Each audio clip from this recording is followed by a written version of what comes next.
This is the Chat City interviews from 103.2 Preston FM with your host, Hughie Parr. Well, my first guest is in the studio, and it's lovely to welcome into the studio this morning Leslie Pritchard. So, Leslie, a very good morning to you. Good morning, Hugh. On this nice, warm, sunny day. Yes. Hopefully still it is outside, is it? Yes, it's getting a little bit overcast, but it's still quite warm. Brilliant. Well, you're from the community engagement team here in Preston. Yeah. Maybe you could tell us a little about your role within the community engagement team. Yes. Well, obviously we work with communities across Preston, but I specifically work with communities that are, say, representing disabled groups or the lesbian, gay, bisexual and transgender groups, age concern and other groups that are, if you like, non-geographical. So is one of your roles to kind of bring the groups together to actually when people want to become part of a group, or to look at the work that the group are going to be doing? It's all of that. It's about supporting those groups in their own right. So the LGBT group, for example, we worked with them a couple of years ago to set up the UK's first LGBT pop-up centre. From then on, the group has gone from strength to strength, and we're now into, this year will be the third Preston Pride. So they're really fantastic group of volunteers, all doing it for, they don't get paid, they're all doing it for, because they want to make the community a better place for people who are LGBT. Debs Bradshaw is the chair of the LGBT group, and she just works tirelessly. But so we support groups to do what they want to do, but then we also help them to bring other community groups into their events, because what nobody wants is to just have an event which is, if you like, a silo event that only people who are interested in that particular issue will go to. So we'll help to involve other communities into that event, help to promote it, obviously help people to apply for funding so that they can carry on doing their own thing. So it's all of that really, it's everything about bringing people together, celebrating Preston's fantastic diversity. We should be very, very proud of the diversity of Preston. I think we're a really cohesive community, and it's about recognising that different groups, so the older generation, younger people, people who are disabled, it's about thinking, well, if I were to put myself in the shoes of those groups, and what would I want from the City Council in terms of the services that we provide, but also in terms of support for them as well.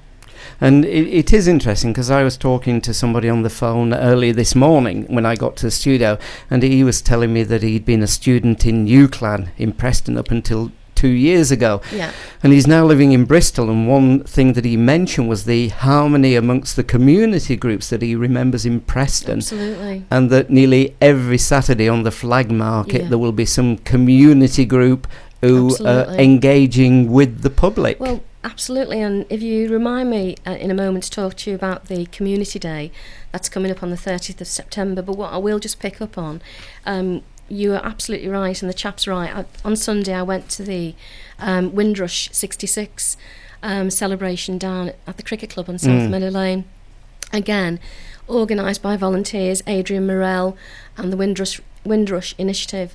And I'd like to say to anybody who didn't get down there this year, go along, because it was just absolutely fantastic.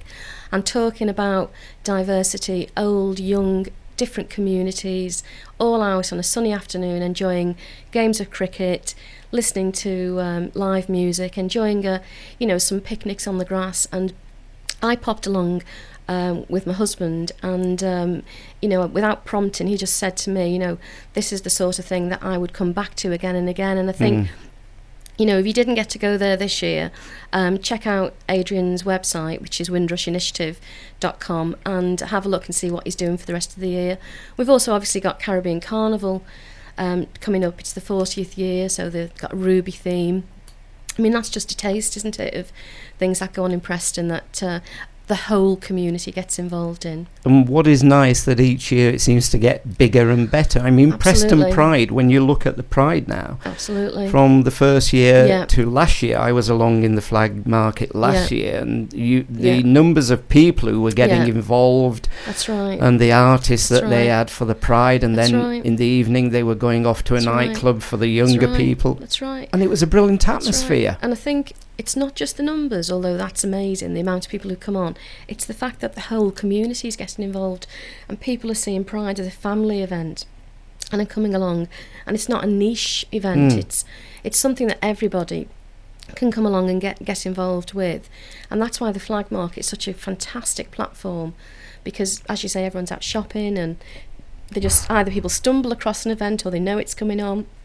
And we've seen the Flag Market used for some tremendous events over the last few years. But our events manager, Tim Joel, is planning a community day on the 30th of September this year.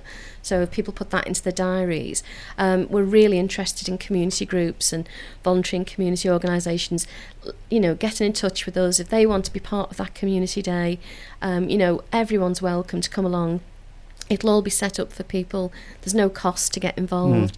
And we're hoping to make that an excellent day, because very often people talk about community days in the past, and my colleague Jennifer Carthy was very much involved in that in her previous role as neighbourhood manager when we had neighbourhood management. And everybody always points to that the way that Jennifer and some of her colleagues, including Janet Fakiri from Community Gateway, worked together to produce this amazing day.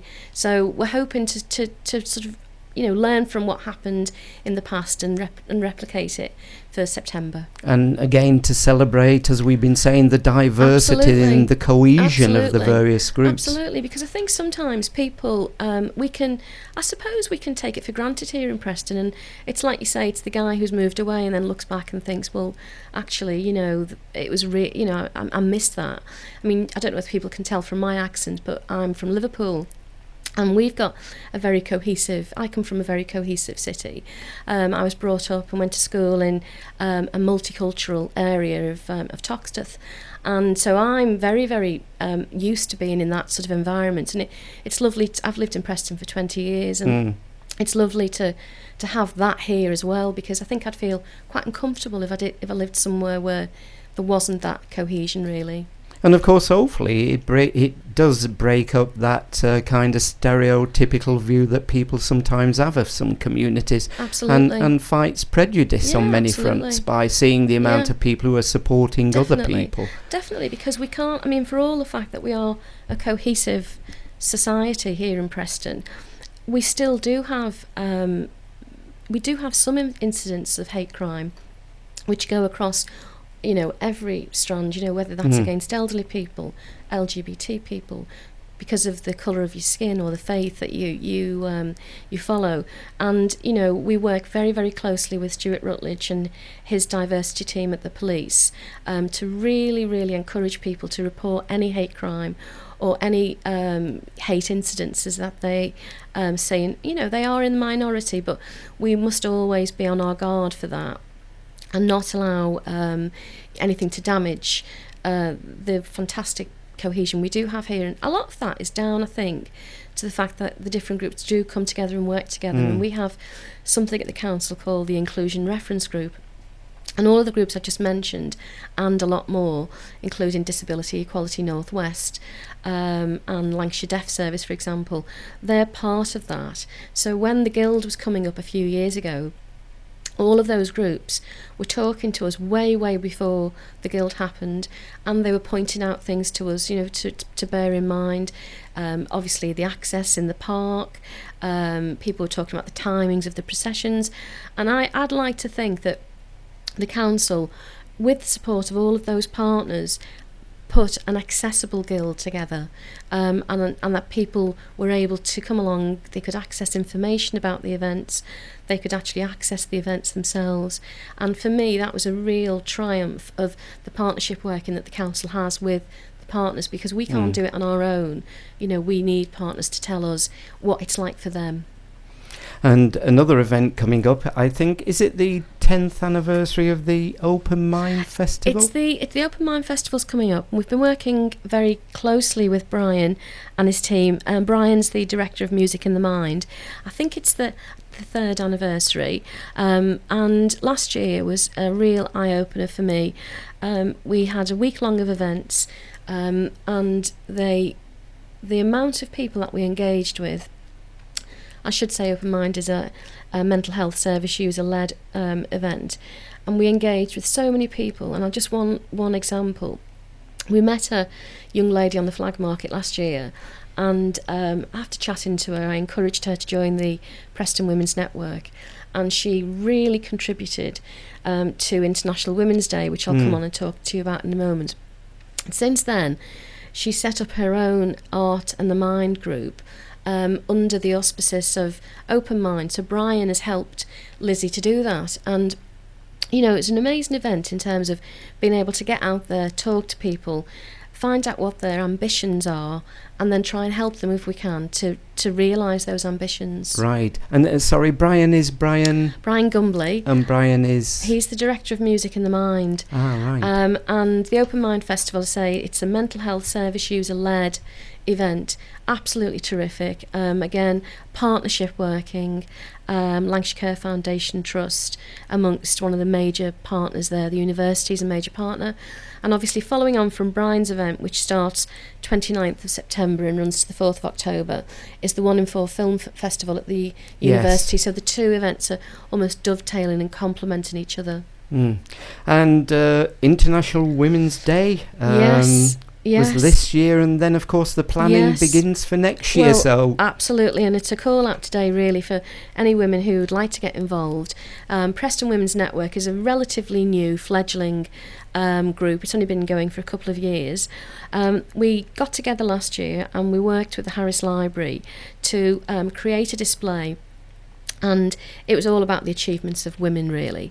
Now I should say this display case is called the Spotlight On, and the whole purpose of this display case is for communities to tell their story. So it's a community display case. And just a plug for the Harris, if any communities out there do want to have something in that case, then if they get in touch with me, I can put them in touch with the Harris. But last year it was absolutely fantastic, and we had the science girls from the university came along. They probably engaged with hundreds of families and children about all female scientists, talking and trying to encourage people to see what they call the STEM subjects, which is science, technology, medicine and mathematics, as subjects for young girls to consider. Right. So hopefully we change some opinions there. We also had a real celebration of something called the Girl Effect. I won't try to explain too much about that, but it's about it's a movement which works to highlight the potential of adolescent girls across the world to end poverty. And if people just Google the Girl Effect, they'll find that. So we had lots going on. We had some serious stuff about how in times of austerity, we will see increases in domestic violence, for example, which predominantly hits women. Now, I think Valerie Wise, the Chief Exec of Preston Domestic Violence Services, came along and spoke at the event. So it was celebrating all of the achievements, but it was also looking at some very real issues. And as a result of those topics, the Women's Network is now running some Money Matters sessions, which is aimed at upskilling communities and, to realise where they can go to get advice about money management or to get advice if they have debt problems. So we're also doing the celebratory stuff, but we also do the serious stuff. I should give a plug here to Enid Harrison, who has been a real stalwart of the Preston Women's Network, and Enid's gone on to begin running her own creative writing group as part of the network. So we've had some terrific support from women across the city, really. That actually comes over in what you're telling us. It must be a fascinating job, Leslie, to see all these communities and people getting involved and then to see it all come to fruition. Yes, definitely. I think that, really the very serious part of my job is to get out there and find out how the services that Preston City Council deliver are actually felt on the ground, and whether people feel there are any barriers to accessing any of our services. So I can only do that really if I'm out there and understanding what makes groups tick and listening to their experiences. And so I'm very, very lucky because I get to meet, a very diverse group of people. And I think together with those groups of people, you can get a huge sense of satisfaction when you've supported somebody to realise an ambition of theirs, and equally when you've supported people to, influence and comment on council policy and plans, because we do have an internal equality group, and every new service or change to service has what we call an equality impact assessment carried out. And we then go to the inclusion reference group and discuss the changes that are going to be made, and people will say to us, well, actually, could you please consider this, or could you consider that? And we wouldn't know those things unless we talk to our partners. So a really good example of that and how it works in practice would be when we had some changes to our blue badge scheme, and Russell Rees, one of my colleagues at the council, went along directly to speak to disability groups, Disability Equality Northwest specifically, and he talked to them about the changes and what was being suggested. And so through that consultation, supported by Disability Equality, he was able to receive feedback before he went and actually put his proposals to the council. So the councillors were able to sit and look and say, well, Russell's already been out, talk to the people, this change is going to affect, and this is the feedback. So when they're making decisions, they can take that feedback into account. And I think that's absolutely crucial. I think that the council is completely committed to that. I work very closely with Councillor Matthew Brown, who's the Cabinet Member for Social Justice, Inclusion and Policy. And I know Matthew is and the other Cabinet members are really, really keen that we get out there and we find out what makes communities tick, and conversely, we find out if there are any barriers perhaps to them accessing any of our services. Well, Leslie, is there a web page, a Facebook page where people can find out about things we've been talking about, and also how they can contact yourself? Yeah, absolutely. My contact is Leslie Pritchard, and it's 01772 906670, or email l.pritchard@preston.gov.uk. Facebook page, we're on the proceeds of setting. The council does have a Facebook page. If you go to our www.preston.gov.uk, then you can find out all the Twitter feeds and all the Facebook pages. But community engagement, we're in the process of maybe setting our own up. We haven't done that quite yet, but we do blog regularly. Right. So if you go to the council's webpage, scroll to the bottom of the homepage, you'll see neighbourhoods and communities.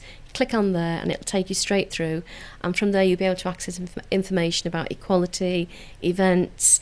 I've talked a little bit about the back office stuff, the assessments that we carry out, and if you can't find what you're looking for, just give me a call. Brilliant. Well, Leslie, can I thank you for coming into the studio this morning and talking to us? Thank you. Thanks for listening to our podcasts. But don't forget, Chat City is live weekdays from 10 till noon on 103.2 Preston.